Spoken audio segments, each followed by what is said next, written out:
I didn't expect a casual dinner to change everything, but it did. My name is Ethan Mallory. I'm 38, and for 14 years, I thought my marriage to Clara Bennett was steady, maybe even unshakable. We had routines, shared bills, and what most people might call comfort. But comfort can be a dangerous thing. It lulls you into thinking everything is fine until one small crack becomes a canyon. It was a Friday night. I had taken a half day at work, and Clara had insisted we go to the Marlowe, a quiet Italian restaurant she claimed she loved, but we hadn't been to in over a year. I remember thinking how unusual it was for her to choose this place, something so far from our usual pizza nights on the couch. Maybe she wanted to feel special, I thought, or maybe she just wanted a night where she could control everything. The restaurant smelled of garlic and fresh basil. The tables were dimly lit, each one seeming like its own small world. I held her chair open, smiled as I did most nights, and told her she looked beautiful. She smiled back, but it was faint, fleeting, almost rehearsed. I didn't notice it then, or maybe I chose not to. The first hour went as expected. Wine glasses clinked. We talked about mundane things, work updates, an upcoming friend's wedding, what to get for her mother's birthday. But there was tension, a subtle undercurrent I couldn't name. I thought maybe I was imagining it. That's how these things start, isn't it? Small doubts, easy to ignore. Then it happened. The comment. A man at the table next to us, older, with a loud laugh and a booming presence, made a remark just loud enough for Clara to hear. He said, "Marriage is funny, isn't it? One second you're in love, the next you're just roommates with someone who irritates you." I don't remember what Clara said in response. I think she laughed politely, but her eyes shifted to me. That's when I felt it. The first real doubt that maybe we weren't what I thought we were. I tried to push it down. "Don't let strangers get to you," I said casually, raising my glass. She smiled, but her eyes weren't with me. They were elsewhere, calculating, observing, distant. That comment stayed with me more than I wanted to admit. We left the restaurant, the cool night air brushing against our faces, and the drive home was quiet. Normally, she'd talk about the week, make jokes about the traffic, or point out a new place she wanted to try. That night, nothing. She kept her hands folded in her lap, staring straight ahead, like she had memorized a script she didn't want me to read. I wanted to reach for her hand, to reassure myself, to feel us again, but I didn't. At home, I made coffee. She went straight to the living room, scrolling on her phone. The kind of scrolling that makes it clear she's seeing something she doesn't want me to know. I didn't ask, didn't touch, didn't intervene. I poured myself a cup and sat down, feeling the space between us like a wall I hadn't noticed growing over the years. Later that night, after a quiet dinner at home, I went to our bedroom. She was already there, lying on her side, facing away from me. I hesitated before speaking. "Clara," I said softly, "can we talk for a minute?" She didn't turn immediately, which I took as a bad sign, but I pressed on. "I feel like something changed tonight. Did I do something wrong?" Her response was calm, almost clinical. "Ethan, it's not about you. It's about me.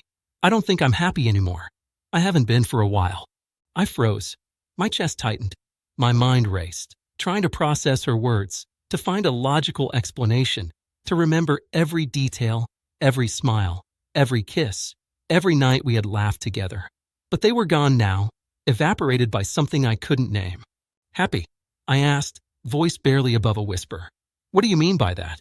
She turned her head slightly, eyes cold, but not cruel. "I mean, I don't want this marriage anymore. I don't feel connected. I've been thinking about leaving for months, maybe years. I just didn't know how to say it." The words hit like a physical blow. I had been loyal, present, attentive. I had sacrificed without complaint, managed our finances, worked long hours, tried to keep the relationship alive while she drifted. And for what? Silence, distance, and now this confession. I didn't respond immediately. There was nothing to say. No argument would bring her back. No plea would change her mind.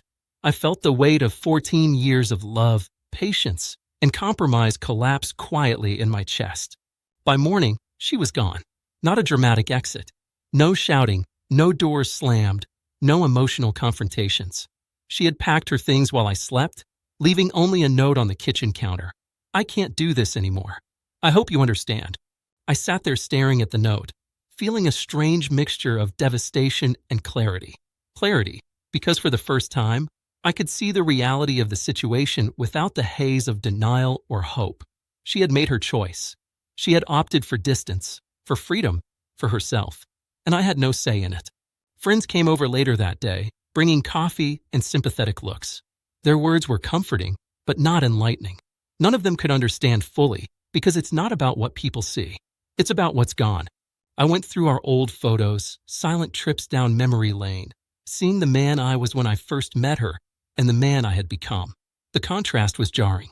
I realized something crucial. I had been living for her approval, seeking validation in a marriage where it was no longer offered. And in doing so, I had neglected to validate myself. I had given everything, but there was no reciprocity. And sometimes, giving everything to the wrong person isn't noble. It's self-destruction. By evening, I was sitting in our empty living room, the silence echoing around me. I thought about what had happened, how one comment at dinner had set off a chain reaction, how the subtle distance had been there all along, like a shadow stretching over our life.